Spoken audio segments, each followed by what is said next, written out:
Hey guys, I'm recording this on Christmas Day with my new camera gear, so that's exciting. It is almost the end of 2014, obviously, so I'm just kind of going to recap all the tech releases that have come out this year, because there's been a lot of them and some of them are really cool. So kicking off will be January, which nothing really major was released at all. We're moving on to February, which was the release of the Yoda Phone 2.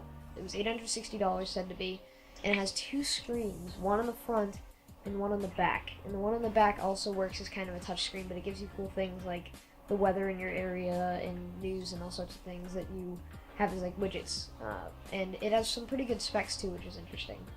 Moving on to March is the release of the HTC One M8 by HTC. It is a top-of-the-line Android phone this year, and a lot of people have said just good things about it. I myself have managed to get a hold of one, not like have one because I have a Moto X, but my friend has one, and so at first, like on screen, I thought it was going to be a really ugly phone, and it looked pretty ugly, and looking at it in person, it looks a lot better, and it feels nice too, and the screen's really nice and crisp, and the battery life's pretty good on it. A lot of people put it against the LG G3, which I'll get to later. Also worth mentioning is the two front-facing speakers, the boom sound speakers in there. Very good. You can hear like music panning across your screen as you're listening to stuff. It's pretty interesting. Also in March was the release of the Sony Xperia Z2. The Z3 also came out this year, so Sony was kind of pumping out smartphones.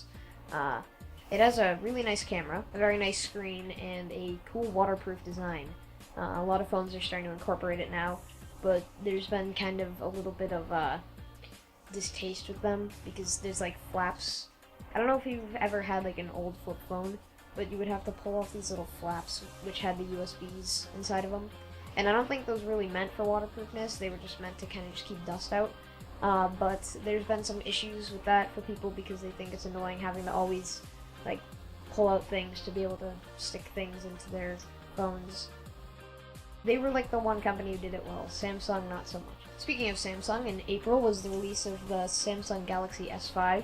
It had a fingerprint scanner, which a lot of people attribute to the iPhone 5S having first, which it did, but Motorola was first to that a while ago, although none of them really worked well, and people say that the fingerprint scanner on the S5 is not very good either. Other than that, it's a nice phone with a big screen and a crisp display, and a lot of people are kind of jumping to that, and they stereotype Android as Samsung, so if they have one bad experience with Samsung, they're just like, oh, Androids are terrible.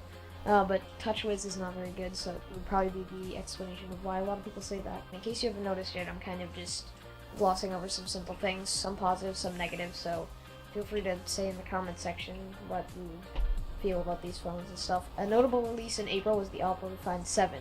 One quick thing about it I would say is that it has this cool effect where you can take a picture, and using some mathematics and calculations, it can kind of turn it into a fake 50 megapixel camera effect to make some nice pictures, but obviously it's nothing like the Nokia Lumia, whatever it is, that has the actual 50 megapixel sensor.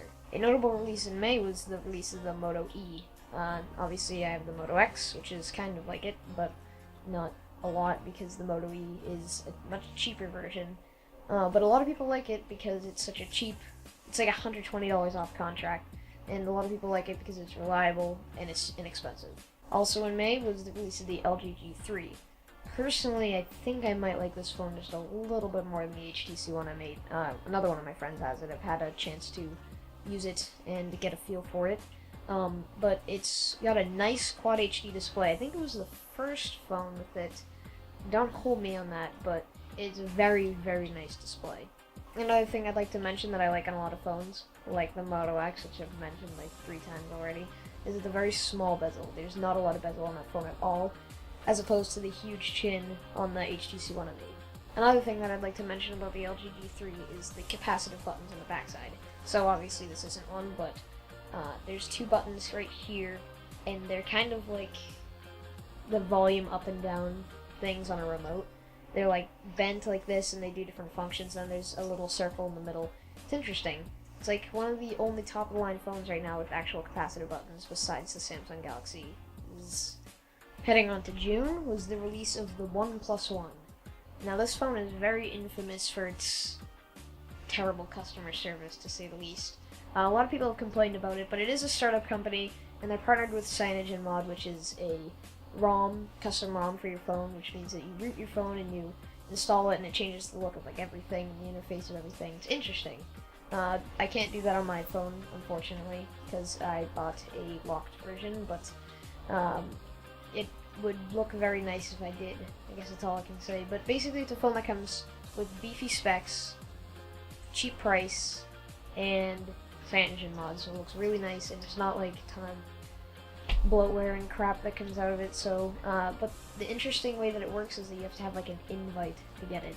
So you have to get like kind of like a code almost to be able to even purchase the thing. So it's pretty high in demand and low in stock, and their customer service isn't very good, apparently, is what I've heard. So in July is the Amazon Fire Phone, basically the biggest failure of all time. It was originally $500, and I think it's like $100 now or something, because it's just so terrible and no one would want it that they just lost a ton of money even producing one. And another one is one that I would like to have if I, well, lived in China or whatever, but it's called the Xiaomi Mi 4. It's kind of like a cross between a Samsung phone and an iPhone. It looks really nice, it's got some good specs, it's pretty cheap. I probably could get one imported, but you know, like, that's work that I don't feel like doing. Nearing the end of the year, kind of, is August, which was the release of the Sharp Aquos Crystal. I think I pronounced that right. Basically, there's a company called Sharp, which you might know for making TVs and stuff. They made this phone that basically has no bezel at all, except for, I think it's on the chin of the phone. It's like this much bezel, and then the rest is just no bezel, not even, just right to the edge, and it's pretty crazy. And looking online, there's a pretty low pixel density, so that's kind of disappointing because it means that you'll be able to see the pixels on the really nice display that they packed with it. But it's more of one of those experimental phones, not really meant to be taken seriously. Moving on to September, is probably the most anticipated month for tech releases. Moto, iPhone, all that stuff. This is going to be long, so the Moto 360 was released near the beginning of September, and it was the first round smartwatch. Like, it's perfectly round, but there's just an annoying little bezel at the bottom. That's the only reason why I would pick the LG G Watch R over it, just because I feel like a watch is meant to show you everything. Well, actually, no, there's also kind of another point, is that it doesn't always show you the time. You have to pull it up to your face and look at it for the watch to turn on and show you the time. But there's also like a mode you can do where it keeps it dim, but the battery isn't really meant to do that, so it dies within less than a day, I think. And the whole point of a watch is to show you the time, so the LG G Watch R handles that pretty well, is what I've heard, so I'd probably go with that. Next up is the 2014 Moto X, which was a very anticipated release, to say the least. A step up from the other one because it's a lot, or the one from last year, it's a lot bigger. It has some nicer Moto Maker designs on the back, so you can have like leather and stuff. It looks pretty nice. There's some change stuff, like there's a ring around the camera where the camera flash goes off, and then there's the dimples kind of got like a metal band around it. It's interesting, but the whole phone is, on the edge of it, is just coated with metal, and it's very sturdy. And if you want to see Lou from Unbox Therapy's video right here, then it's kind of just like a bend test of a lot of phones, and the Moto is one of them, and that actually stood up the best. Also coming up is the Moto G 2014. Last year there was the Moto X, the Moto G, and the Moto E. So this is obviously kind of a dimmed down version of the Moto X, but there is one thing that it has better. It has two front-facing speakers in the front, kind of like the HTC One M8s, but nowhere near as good, but they're still better than the Moto X 2014s is what I've heard, and I don't know why they wouldn't put the two speakers in the front. Maybe because they wanted people to actually have a reason to get the Moto G. This one might kind of come out of nowhere because it's not an iPhone or an Android or any phone, actually. It is the NVIDIA GeForce GTX 970 and 980. These are very anticipated video card releases this year. They're a huge step up from the 700s last year, and they're not quite as expensive as the Titans, the GTX Titans, which are like about $1,000, and they perform pretty well too. They have about like 4 gigabytes of video RAM, I think, in them, and they're about $400 too, so they're very good cards. This one's also kind of related to Unbox Therapy again, and you might be guessing this one, because whether or not you follow tech, or you don't, you're probably gonna know about this. The whole iPhone 6 Plus bending debacle. Yeah, it's pretty bad. So the iPhone 6 Plus, I'm not really a huge iPhone fan, or Apple, but the phones, I went to the Apple store last week, and because I was going shopping for Christmas, and I actually stopped in there to check them out, and those phones are huge. And it's probably because my hands are like really small and stuff, but they're huge phones, and they're also really thin, but they're nice looking, and the interface is pretty nice, but just the lack of customization still just gets to me. Since it's so thin, they had to protrude the camera lens out a bit, like just a tiny bit, but it's enough so that your phone has the camera lens sticking out just a little bit thicker than the phone is. And some people have actually cracked their camera lenses because of this, and it does look pretty bad, I guess you could say.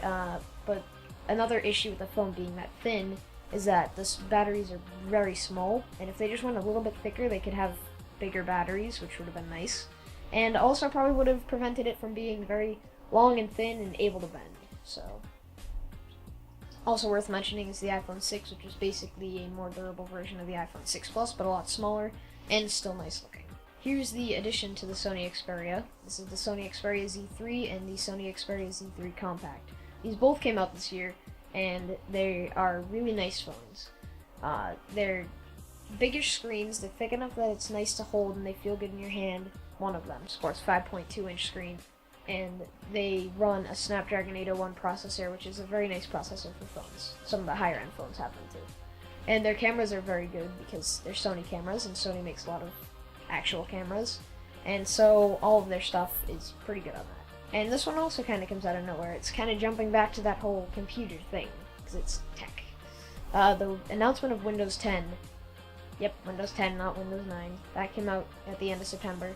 It's an interesting design. You might want to look it up. Some people managed to get like their hands on it. It's pretty interesting. Also nearing the end of the year was the month of October, which was a ton of releases as well. Not as many phones, but more on the tablet side. So the iPad Air 2 came out, and you might remember some commercials from last year where people would hold up a pencil on the commercial, and then they like zoomed around the pencil, and then there was the iPad, and people were like, "Whoa, it's so thin!" And it was actually pretty cool because it was so thin. And the reason why that works, well, especially this year because it's even thinner, is because it's durable enough to not bend, and it has enough room for a bigger battery because of all the surface area. So the iPad Air 2 works, and honestly, even though I already said I'm not a big Apple fan, I would probably have to give the tablet side of the marketplace to Apple because they do make some very good tablets. The iPad Mini 3. So another thing on my list is the Samsung Galaxy Note 4, and this is a very interesting phone because it's a step up from last year's Note 3, but it's also not any bigger. The Note 1 was 5.3 inches, I believe, and then the Note 2 was 5.5, the Note 3 5.7. So people thought that they were going to go absolutely nuts and make a 5.9-inch display, which is actually on the Nexus 6, which I'll get to after, but they didn't. They kept it as a 5.7-inch display, but a lot of people like that because it is also a very high-def display. It is like the LG G3s, it's 1440p, and it's a very nice display. It's got a high pixel density, it's a big screen, and it looks great. Another interesting release this year was the Retina 5K iMac, or 5K Retina iMac, whatever you want to say. It is a 5K display on a new iMac this year. It's very thin, it's an all-in-one computer in case you didn't know about them, and it's 5K. Not 4K, no, that wasn't good enough. It's 5K. My computer is 1080p. People are actually able to watch higher definition videos on their phones than I can on my computer. And then Apple decides to just punch me right in the face and say, "Hey, we're gonna make a 5K display," and then the sun came out and it's like, hallelujah. Yeah, sun, like, go away. Anyway, I'll try to block that out, but I went to the Apple store, obviously, like I said, and I looked at it, and it is just so crisp. The display is crazy on it, and I feel jealous of anybody who has it, I'll say that. But it's interesting because people who have iMacs and Apples probably work on media production of some sort, whether it be videos or pictures. So what's interesting is that now that it's 5K, they can have in like a preview window their whole entire 4K like picture or video, and they can still have room to edit, and it'll all be in like full pixel resolution, I guess. It's very cool. So I don't know a whole lot about this release, but I know some people who did know about it, and I asked them about this, so I got their opinions on it, but this is Mac OS X Yosemite 10.10. The whole design of it was made to look like and pair with the new versions of iOS 8. It kind of has that gray blurred out look on the bottom of the taskbar, which is where like all of your stuff goes for your, if you're a person who uses Windows, it's basically the same thing. You've probably encountered what it looks like before, but now it looks like iOS 8 stock, and it's interesting. So they also came out with this new thing called continuity, where basically all of your iPhone and Apple stuff just all link together. So you can transport instantly like photos and videos from your phone to your iMac when you're like near it, or your Mac, whatever. But it's interesting. So they're kind of iOS 8 and OS X Yosemite is kind of made like hand in hand to pair with each other. And the notification center. So now you got some new notifications that you can look at and respond to and stuff. So it's pretty cool. I kind of want to correct myself real quick.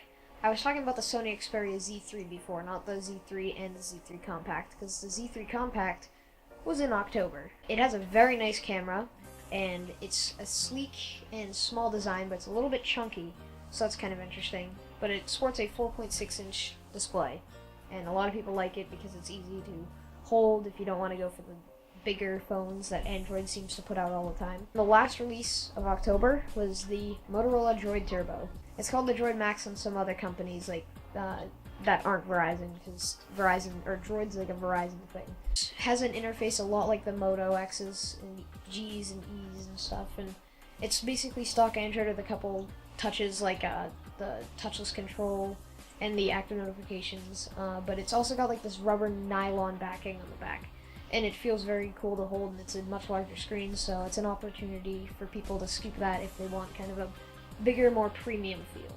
And the second to last month of the year is November, and there are a couple more releases. We have the release of the Nexus 6 and the Nexus 9, which were also highly anticipated, and So the Nexus 6 was really good, and a lot of people have only said good things about it. It's a giant 5.9-inch screen. It's supposed to be 6, but 5.9 works, because 6 is just gigantic, and 5.9 is a lot different. The Nexus 9, although it's an okay tablet, it's also kind of a letdown. This was, well, I should mention that the Nexus 6 was made by Motorola in part, who've been doing awesome the past couple of years, so props to Motorola. But the Nexus 9 was a little bit of a letdown. It was made by HTC, which should be a good thing, because their like boom sound speakers are awesome. And the Nexus 9 has very small front-facing speakers, so that's a step up from literally anything else. But they don't function as well as the HTC One mates. They're still good, but not as good. But there's been some issues with like backlight bleeding and all these kind of dumb issues that you shouldn't have with a tablet, and a premium tablet that you buy for $200, $300, $400. But also worth mentioning is that it is cheap, like $200, $300, $400. It's a good tablet if you want to get an Android tablet that you don't want to pay a whole lot for, and you're fine with having some issues. Here's one of the best releases of the year, Android 5.0 Lollipop. Basically what's happening is that Android is taking what a lot of people claim to be an ugly software interface, and they're making it a lot nicer looking. So they're spending a lot of time working on these animations, so like every time you click an app, it'll swipe in from the side, or flip up from the side, and then all their apps that they make themselves, if you click on a button, it'll swipe in from the side, or flow down from the side, and it looks really nice. And they're also working on some little things, like changing the way that the nav bar looks and the notification bar, and it looks very good, and I can't wait for it, so AT&T, please give me Gib 5.0 Lollipop. And moving on to December, the Oppo N3 and the R5. So these phones are by the same company that I was talking about back in April, Oppo, and they've created two new phones that have been talked about a lot. So the R5, when it comes out, is going to be the thinnest phone in existence. It's going to be 4.85 millimeters. That's thinner than the iPhone 6 and 6 Plus and all the thin phones you can possibly think of. Now it's up to us to see if it bends. Probably shouldn't though, because I feel like after seeing what happened with the iPhone 6 Plus, they're going to put a lot more time into designing the phone to be a lot more rigid and sturdy. And lastly is the Oppo N3, which has, well, I'm dubbing it the selfie phone because it has a camera on the top of the phone and it swivels. Like, if your phone looks like this, then it has this little camera bit here where the camera's in the center, and it has this little cutout here where you can flip it back and forth. So you only have one camera, and instead of having a front-facing camera like that one there and a back-facing one like that, you just have the one here, which is a high megapixel count, so it's a nice looking camera, and you can flip it back, because on the front you generally have like 2 to 3 megapixel cameras, and then like 8 to 20-ish on the back. So yeah, that was all the 2014 tech releases that I thought were worth mentioning. If there's any that I didn't say that you guys think were, well, worth mentioning, then drop them in the comment section. So anyways guys, thanks for watching, and I just want to say that I think I already mentioned this, but I have a new camera, new gear, everything, so the quality's a lot better. So if you enjoy that, then leave a like, and thank you for watching.